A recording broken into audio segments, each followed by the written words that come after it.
Kalau kita ngomongin jamu atau lebih besar ya, kita bilang lagi ada namanya istilahnya obat bahan alam. Kalau dulu mungkin kita taunya istilahnya obat tradisional, tapi dengan adanya Undang-Undang Kesehatan 17 tahun 2023 tentang kesehatan, di situ istilah obat tradisional sudah diperbarui jadi obat bahan alam. Kebetulan kemarin juga saya lihat di berita ada dari BPOM menemukan ada 6 obat bahan alam yang mengandung BKO. Sebenarnya BKO itu apa sih Bu Dian? Jamu itu tadi itu kata Bu Tiwi baru akan terasa manfaatnya itu kalau memang kita reguler pakai atau kita memang rutin mengkonsumsi itu gitu kan. Kalau hanya sesekali minum mungkin ya efeknya hanya bisa memelihara saja gitu kan. Ciri-ciri jamu yang mengandung BKO, nggak ada yang namanya efek just plong ya Bu ya, nggak ada yang efek instan tuh nggak ada. Jamu itu adalah warisan nasional kita. Jamu itu aman, jamu itu bermanfaat.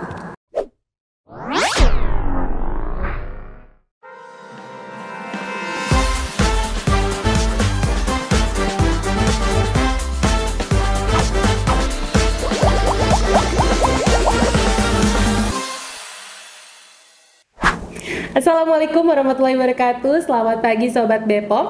Jumpa lagi bersama Balai Besar POM di Serang di BAP, Bincang Asik Podcast. Bersama saya Tiwi dan dengan saya Devana. Senang sekali rasanya bisa menyapa kembali Sobat BPOM di ruang dengar yang inspiratif, penuh informasi yang menarik dan juga asik banget. ya, dan hari ini tentu saja hari yang luar biasa karena pada akhirnya Ibu Mardiana Gustanti menerima undangan untuk mampir di BAP setelah sekian purnama. Selamat datang Bu Dian. Ya, sibuk ya Bu ya? Sebenarnya saya merasa agak terjebak ya. Tapi ini mudah-mudahan informasinya banyak yang bisa digali dari Bu Dian nih ya. Semoga bermanfaat ya. Amin. Karena jujur ini spontan, karena betul-betul persiapannya kurang. Jadi semoga apa yang saya sampaikan tidak ada yang salah ya. Amin. Jadi jangan sampai nanti menyesatkan. Bu Dian kayaknya hari ini cantik ya, dengan hijau-hijaunya. Sebentar, maksudnya setiap hari saya nggak cantik. Hari ini lebih cantik dari biasanya. Betul. Nah, kayaknya seger banget nih Bu Dian hijau-hijau. Gimana kabarnya kemarin dapat dapat bisikan katanya hari ini yang mau dibahas terkait sama jamu gitu kan. Jamu ya. itu kan asalnya dari daunnya, kebanyakan orangnya taunya ya daun tuh hijau, jadi so here I am with the green. Oke. Berarti kalau saya batangnya ya, karena coklat. Ini daunnya, ini batangnya. Kalau gitu saya pengkonsumsi jamunya. Konsumsi jamu. Berarti yang menerima manfaat dari jamu ya? Ya, menerima manfaat dari jamu. Saya percaya minum jamu secara rutin itu bagus buat tubuh ya. Apalagi kalau seperti hari ini nih, badan kurang fit, kemudian dirutinkan minum kunyit asam, badannya langsung enakan. Nah, benar banget, karena salah satu manfaat dari minum jamu itu bisa meningkatkan kesehatan. Benar Bu Dian ya? Ya, betul. Tapi kalau saya dibilang untuk langsung menyembuhkan, rasanya tidak semua jamu bisa seefektif itu. Kenapa? Karena nanti kita bakalan kenalan lebih lanjut nih. Saya lagi agak-agak deg-degan nih. Ini 2 orang udah pegang cue card ya. Saya nggak tahu isiannya apa. Cuma sedikit bocoran, kalau kita ngomongin jamu atau lebih besar ya, kita bilang lagi ada namanya istilahnya obat bahan alam. Kalau dulu mungkin kita taunya istilahnya obat tradisional, tapi dengan adanya Undang-Undang Kesehatan 17 tahun 2023 tentang kesehatan, di situ istilah obat tradisional sudah diperbarui jadi obat bahan alam. Nah, obat bahan alam ini kalau kita bagi-bagi lagi ada 3 golongan besar. Jadi ada jamu, ada obat herbal terstandar, ada fitofarmaka. Nah, kalau seandainya kita masih grade yang ngomongnya jamu nih teman-teman, kalau seandainya jamu bisa menyehatkan, itu totally wrong. Kenapa? Karena jamu ini dia itu data dukungnya baru data dukung empiris. Karena data dukungnya empiris itu berarti bahan-bahannya juga yang dipakai masih belum terstandar, walaupun sudah sama tapi belum ada standarisasi. Terus dia itu jadi masih, kalau kita ngomongin bahan alam nih teman-teman, bahan alam itu kan bahan yang dapetnya dari alam, dan kita nggak pernah bisa memastikan, nggak pernah make sure apakah kandungan metabolitnya itu sama terus, konstan terus, karena kita hidup di 2 musim ya, ada musim hujan, ada musim kemarau. Itu beda cuacanya, beda kondisinya, pasti unsur hara di tanahnya juga berbeda, pasti nanti hasil yang dihasilkan sama tubuhnya juga berbeda. Jadi nanti kalau kita ngomongin jamu nih, pasti nanti hasil akhirnya itu nggak bisa kita standarisasi. Jadi kalau kita bilang jamu itu menyehatkan, itu agak sedikit lebay ya kalau menurut saya gitu. Jadi kalau seandainya kita ngomong jamu untuk memelihara kesehatan itu yes. Nah tapi kalau seandainya kita ngomong obat herbal terstandar nih apa nih bedanya sama jamu gitu kan? Dia adalah step kedua setelah jamu, dia itu bahan bakunya harus distandarisasi. Harus distandarisasi misalnya seperti apa? Misalnya kita memang kayak tadi Mbak Tiwi bilang, ini saya enak nih kalau habis minum jamu kunyit asam ya. Nah, kita tahu di pasaran itu kunyit asam juga ternyata ada loh sediaan yang berbentuknya obat herbal terstandar OHT. Nah, OHT ini itu nanti si penyedianya atau dalam hal ini adalah produsennya atau pabrik obat tradisionalnya ini, dia harus memastikan tuh supply dari bahan bakunya itu memang berasal dari produsen yang sama. Jadi memastikan variasinya itu sekecil mungkin, seminimal mungkin. Kenapa? Supaya nanti diharapkan dapat hasil akhir produk jadi yang lebih seragam. Nah, kalau terkait obat herbal standar ini, dia ada salah satu kewajiban untuk uji. Uji apa sih teman-teman? Namanya uji preklinis. Uji preklinisnya itu memastikan bahwa si produk jadinya itu sudah produk awalnya itu, si bahan awalnya sudah terstandar. Nah, yang paling cakep nih dari ketiga jenis ini adalah si fitofarmaka. Fitofarmaka ini dia harus berasal dari bahan baku yang standar, lalu juga dia harus menghasilkan produk jadi yang terstandar juga.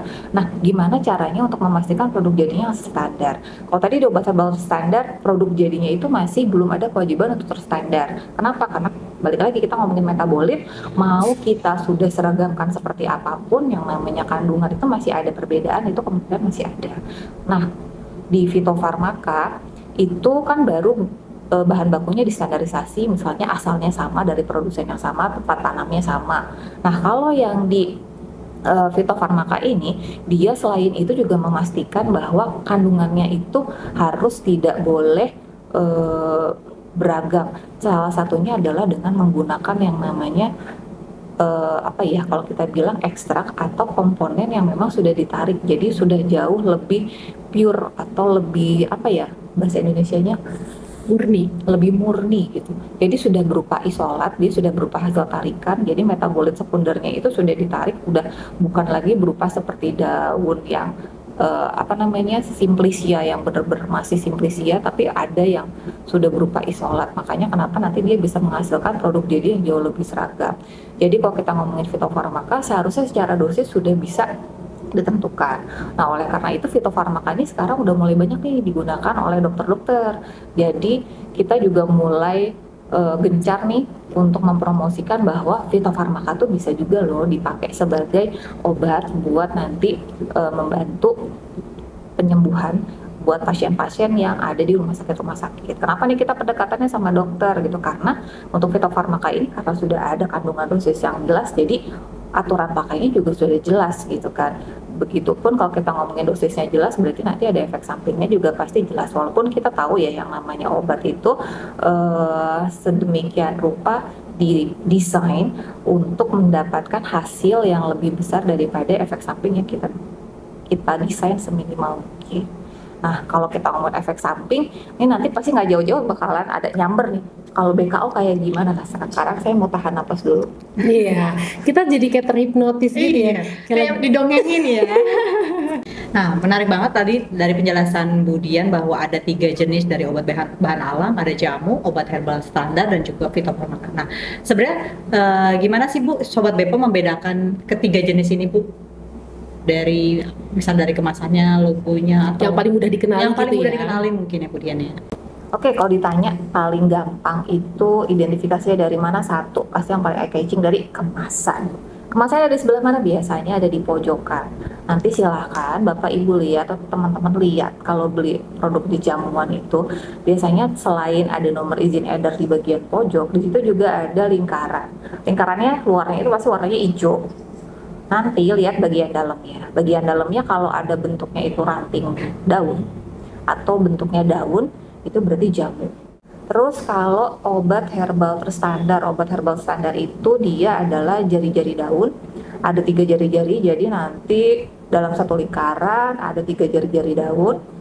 Terus kalau yang fitofarmaka itu dia jari-jari daun juga, cuma dia membentuk satu kesatuan kayak bintang atau tanda frozen kali ya, salju. Nah, itu yang paling gampang, paling keciri deh, itu tuh produknya obat bahan alam yang mana gitu kan. Terus kalau seandainya masih bingung juga, nggak tahu gambarnya, silakan nanti lihat di nomor izin edarnya. Di nomor izin edarnya nanti kalau untuk obat bahan alam kategori jamu, dia itu nanti nomornya adalah TR atau TI. TR itu apa? TR itu tradisional lokal. Jadi itu produksi dalam negeri. Kalau TI itu berarti tradisional impor. Itu jamu ya. Tadi logonya apa? Logonya yang daun. Terus kalau untuk obat herbal terstandar nanti nomor izin edarnya bakal beda lagi nih. Bakalan depannya adalah OHT. Terus kalau untuk fitofarmaka nanti dia nomor izin depannya adalah FF. Nah, itu yang harap ingat. Nah, untuk ketiganya jumlah digitnya itu sama, yaitu 9. Jadi itu yang harap diperhatikan untuk tahu nih kira-kira saya konsumsinya jenis yang mana. Saya konsumsi jenis jamu kah, jenis obat herbal terstandar kah, atau fitofarmaka. Cukup jelas kali ya? Jelas. Jadi bisa dua ya, bisa dari logonya atau ya dari nomor izin edarnya begitu ya. Nah, kalau untuk tahu nomor izin edarnya terdaftar atau enggak, kita bisa manfaatkan Bepom Mobile ya. Nah, kalau tadi Sobat Bepom sudah di-spill sedikit ya sama Budian tentang obat bahan alam yang mengandung BKO. Kebetulan kemarin juga saya lihat di berita ada dari Bepom menemukan ada 6 obat bahan alam yang mengandung BKO. Sebenarnya BKO itu apa sih Budian? Bahan kimia obat itu sebetulnya adalah bahan kimia yang memang digunakan atau istilahnya adalah hasil sintesis obat. Kalau ditanya boleh apa tidak, boleh kalau itu adalah berupa bahan obat, dipakainya untuk obat sintesis atau kita istilahnya obat kimia. Tapi ketika bahan kimia obat ini dikawinkan atau digabungkan atau ditambahkan ke dalam bahan awal ataupun bahan obat alam, itu nanti jadinya susah terdefinisinya. Susah terdefinisinya gimana? Kalau kita ngomongin obat bahan kimia atau obat sintesis, itu udah jelas ukurannya, dosisnya itu sudah terukur. Tapi gimana nih kalau kita ngomongin sama jamu? Balik lagi yang tadi, kalau kita ngomongin jamu itu masih berasal dari istilahnya bahan mentah berupa simplisia yang kita cuma tahu di dalamnya ada kandungan metabolit sekunder, tapi kita nggak tahu persisnya berapa sih kadarnya di dalam, atau metabolit sekunder apa aja sih yang ada di dalam, karena dia belum berupa isolat murni, jadi masih campur-campur tuh di dalamnya. Jadi kalau misalnya kita kawinin nih, yang satu yang udah jelas dosisnya, yang satunya lagi yang masih belum terukur dengan pasti, itu kita akan susah dapet berapa sih dosis realnya itu. Kalau dosisnya aja sudah susah untuk ditelusuri, sekarang kalau kita ngomongin obat pasti bakal ada efeknya. Karena mau nggak mau yang namanya mempengaruhi secara sistemik di dalam badan, itu juga pasti nanti ada efek sampingnya atau ada efek lainnya yang akan dirasakan. Jadi kalau kita ngomong jamu, ya harus dibedakan dari bahan kimia obat, nggak bisa disatukan. Kenapa ya tadi itu? Karena kita tidak dapat mengukur secara pasti berapa sih kandungan di dalamnya. Karena yang kita tahu itu yang namanya jamu, tadi balik lagi berdasarkan bukti empiris dari katanya, berdasarkan resep leluhur saya, atau kebiasaan di daerah tertentu gitu kan yang biasa dipakai, memang itu dijadikan pengobatan dan memang terbukti efektif gitu kan. Jadi masih berdasarkan itu. Makanya kita nggak boleh campur-campurkan tuh BKO sama jamu atau obat bahan alam. Terus kalau nanti ditanya, Bu kenapa nggak boleh ditambahkan, toh efeknya juga ngerasa lebih enak. Nah ini yang suka bikin bikin jebakan di masyarakat ya kalau menurut saya. Karena itu tadi, masyarakat kita pengennya segala sesuatunya instan, pengennya ngerasa cepet, pengennya yang cespleng, begitu minum langsung hilang gitu kan. Mereka lupa kalau yang diminum adalah jamu. Jamu itu tadi betul kata Bu Tiwi, baru akan terasa manfaatnya itu kalau memang kita reguler pakai atau kita memang rutin mengkonsumsi itu gitu kan. Kalau hanya sesekali minum, mungkin ya efeknya hanya bisa memelihara saja gitu kan. Memelihara ini juga kan nggak mungkin hanya dari satu kali minum terus bakal efek memeliharanya bakalan ada, itu nggak bisa seperti itu juga. Makanya kita kan sekarang lagi gembor-gembor banget nih yang namanya budaya minum jamu. Kenapa harus disebut budaya? Ya karena dia itu harus dipakainya secara rutin, nggak bisa satu kali pakai atau satu kali konsumsi langsung cespleng berasa gitu kan. Itu bukan manfaat dari jamu gitu. Tadi kalau misalnya ditanya, tapi tadi ada yang dosisnya ada, nah itu beda lagi. Itu tadi apa? Itu farmaka. Jadi harus dibedakan ya. Kalau jamu itu benar-benar dia berasal dari crude atau dari simplicia, dalamnya itu masih banyak, metabolit sekundernya masih banyak di dalamnya. Bisa jadi ketika proses ekstraksi semuanya itu ketarik, dan kita nggak bisa tahu isolat murninya yang diinginkan sebetulnya itu yang mana gitu kan. Jadi itu yang harus kita pahami gitu kan. Jadi kalau seandainya sobat Bepom pengen sembuh, pengen dapat efek cesplek, jangan pakai jamu. Pakainya obat ya. Pakainya obat. Obat yang mana ya? Obatnya yang ada daftar, yang masuk ke dalam list produknya Bepom yang ada nomor izin edarnya. Jadi tadi disebutin ya, ciri-ciri jamu yang mengandung BKO, nggak ada yang namanya efek cespleng ya, nggak ada yang efek instan tuh nggak ada gitu, pasti ada dampaknya.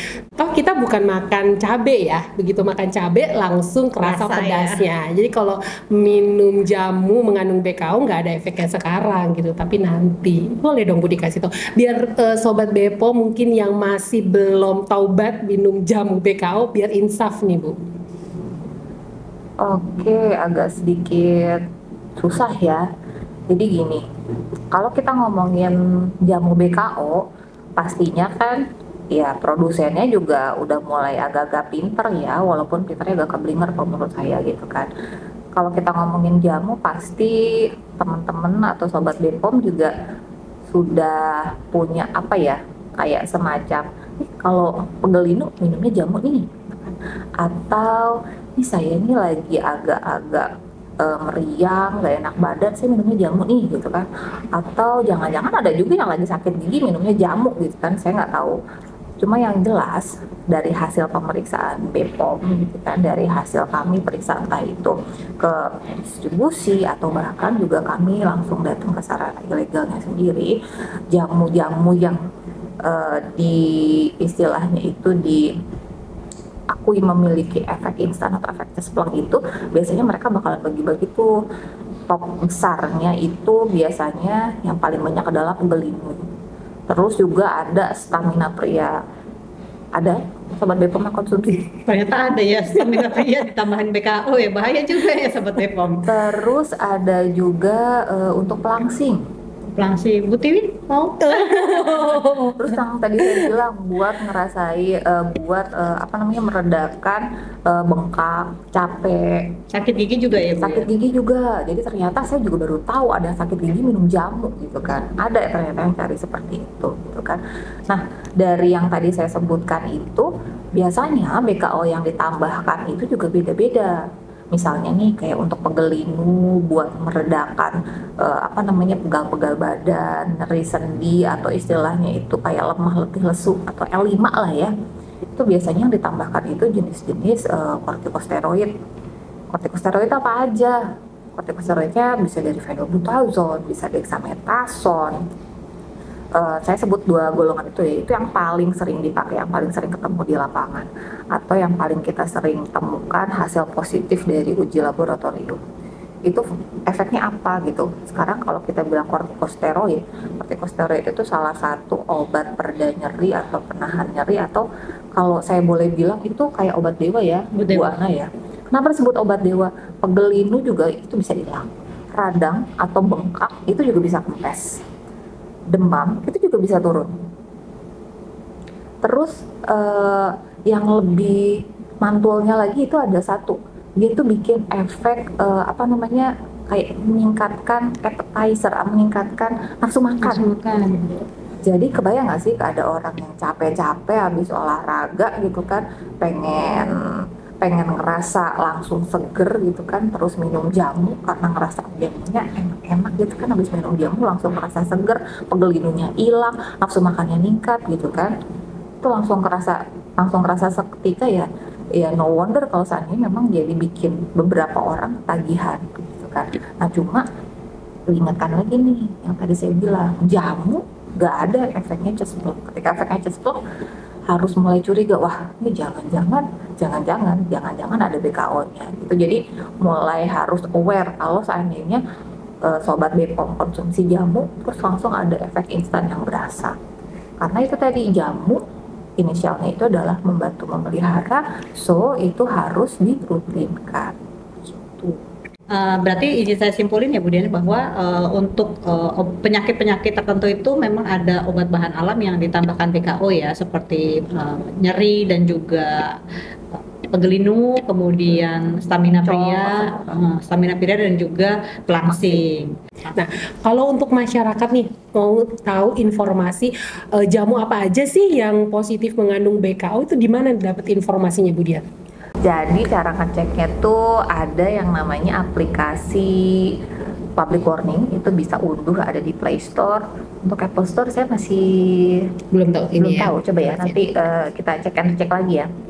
Terus kalau seandainya udah terlalu penuh nih memorinya, biasanya kalau emak-emak kan banyak kan foto anaknya ya, jadi kapasitas handphonenya minim gitu kan, silahkan nanti bisa pakai website masuk ke websitenya Badan POM, biasanya portalnya pemerintahan pom.go.id, nanti masuk ke cek produk, nanti di situ ada tuh daftar obat yang dilarang, nanti bisa klik di situ, itu bisa nyambung juga, bisa ngelink juga sama ke daftar warningnya BPOM. Jadi itu bisa kelihatan dari situ. Jadi boleh dicek dulu kalau udah niat mau beli jamu ABC, boleh dicek dulu di situ ya, masuk daftar atau enggak ya. Nah, kalau tadi sudah dijelaskan dampak kesehatan bagi yang suka konsumsi obat atau jamu pegelinu ya Bu Dian ya, yang mengandung BKO. Nah, kalau misalnya yang mengkonsumsi obat stamina pria dan juga pelangsing yang mengandung BKO itu apa Bu Dian? Kalau kita balik lagi, stamina pria biasanya kan turunan sildenafil, tadalafil, varinafil seperti itu ya, yang fil itu. Seperti yang kita tahu, karena sifatnya itu adrenergic, berarti itu gak jauh-jauh dari meningkatkan irama jantung, meningkatkan denyut jantung, pokoknya meningkatkan sistem adrenergic ada di dalam tubuh. Dengan kata lain, jangan sampai pengen dapet yang enak-enak, nggak taunya pas di tengah malah kena serangan jantung. Jangan sampai ya, itu tuh yang paling istilahnya paling singkatnya. Kalau ngomongin pelangsing biasanya tambahannya itu sibutramine juga sama, efeknya nggak jauh-jauh dari jantung sama liver. Jadi buat secara global kalau ditanya apa sih efek BKO buat penggunanya, itu adalah karena satu tadi itu adalah obat kimia yang sudah jelas ada efek dan dampaknya. Kalau kita minum secara rutin tanpa ada istilahnya gejala ataupun keluhan yang berarti, sebetulnya kita sudah mencederai diri kita sendiri dengan memperberat kerja organ. Organnya apa aja sih kalau kita ngomongin obat? Gak jauh-jauh ya, pasti organ yang akan mensekresikannya gak jauh-jauh dari liver atau hati atau ginjal. Jadi saya kadang-kadang suka kalau diperiksa rumah sakit gitu kan, sambil suka iseng gitu kan, dok gitu kan, ini kalau sekarang pasien gagal ginjalnya gimana posisinya, nambah nggak sih, ningkat nggak sih akhir-akhir ini gitu kan.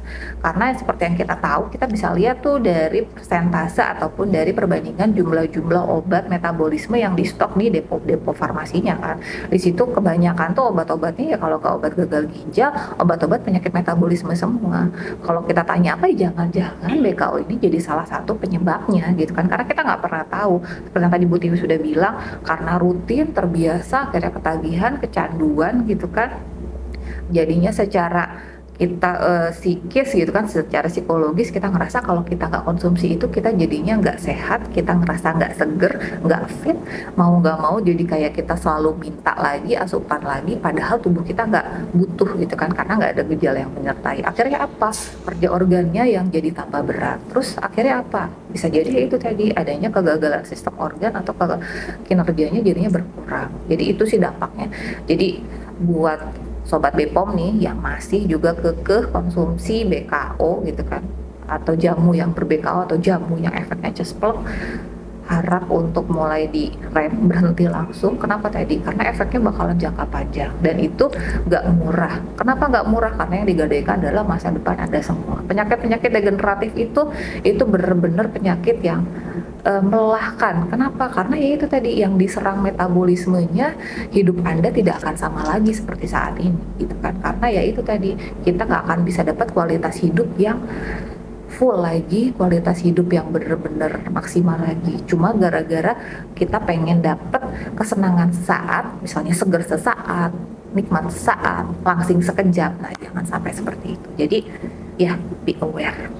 Jadi setelah mendengar penjelasan dari Budian mungkin jadi lebih lebih sadar bahwa ternyata konsumsi obat bahan alami yang mengandung BKO itu bahaya ya, bukan membuat masa depan cerah menjadi suram gitu ya. Ya, jadi menggadaikan kesehatan di masa depan tuh hal-hal yang instan gitu ya.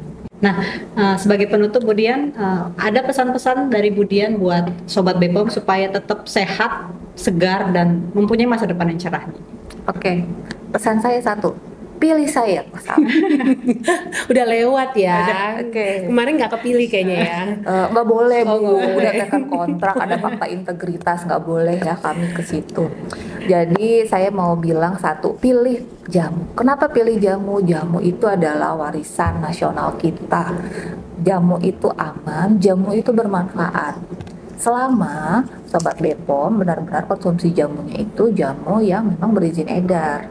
Jamu yang berizin edar yang pastinya sudah dibuktikan, sudah dievaluasi, sudah diperiksa pabriknya, memang dinyatakan aman oleh Badan POM. Jadi jangan lupa dan jangan males dan jangan merasa segan ataupun sungkan untuk mengklik lah minimal sebelum beli gitu kan, untuk memastikan satu, memang produknya terdaftar, kedua, nggak masuk ke dalam public warning, tiga, pastiin juga tuh jangan sampai beli jamu gara-gara ada iming-iming dapat menyembuhkan, dapat menyegarkan, dapat pokoknya banyak. Jadi kalau seandainya Bapak Ibu atau Sobat BPOM nih lihat ada jamu yang berklaimnya banyak dan itu klaimnya spektakuler semua, bisa mengobati, bisa menyembuhkan, bisa memperbaiki secara instan, nah itu jangan percaya. Klaim-klaim seperti itu tidak dapat diklaim oleh jamu. Jadi mulai pinter untuk pilih-pilih produk, mulai menyayangi diri sendiri, dan juga mulai bijak pilih jamu yang aman. Jamu yang aman akan bermanfaat bagi tubuh dan itu adalah warisan nasional kita, jadi bangga untuk mengkonsumsi jamu. Mungkin itu aja kali ya. Nah, buat Sobat BPOM yang masih ragu apakah obat bahan alam atau jamunya terdaftar atau enggak nih di BPOM, nah Sobat BPOM bisa segera download aplikasi BPOM Mobile di Play Store atau di App Store. Nah, di BPOM Mobile, Sobat BPOM bisa mengecek izin edar produk obat bahan alam. Izin nyela ya, saya tuh tadi lupa. Jadi kebetulan teman-teman di inspeksi Balai Besar POM di Serang itu sudah melakukan inspeksi ke sarana distribusi obat tradisional atau sarana distribusi jamu ya. Di situ kami sudah menempelkan ada satu pamflet di situ. Nanti di dalam pamflet itu ada barcode. Nah, pengen gampangnya gimana cari public warning. Nah, di barcode itu kalau seandainya pas kebetulan ya Sobat BPOM main ke distributor jamu ataupun misalnya main ke warung jamu, sebelum minum pastiin coba itu barcode-nya diklik, dilihat jamu-jamu yang ada di situ aman nggak dari daftar itu. Kalau seandainya aman dari daftar itu, silahkan bisa teruskan konsumsi di warung itu. Ya. Tambahan tadi cara mengecek obat bahan alam yang mengandung BKO yang mudah lagi, lagi, lebih mudah memudahkan masyarakat ya Bu Dian. Baik, terima kasih teman-teman Sobat BPOM sudah membersamai kita di hari ini di BAP Bincang Asik Podcast, dan terima kasih untuk juga buat Bu Dian, nanti mampir-mampir lagi ya. Sering-sering ya. Kalau belibet ya. Baik. Nah, kalau bukan kita, siapa lagi yang melestarikan Jawara? Jamu Warisan Nusantara. Terima kasih dan sampai jumpa.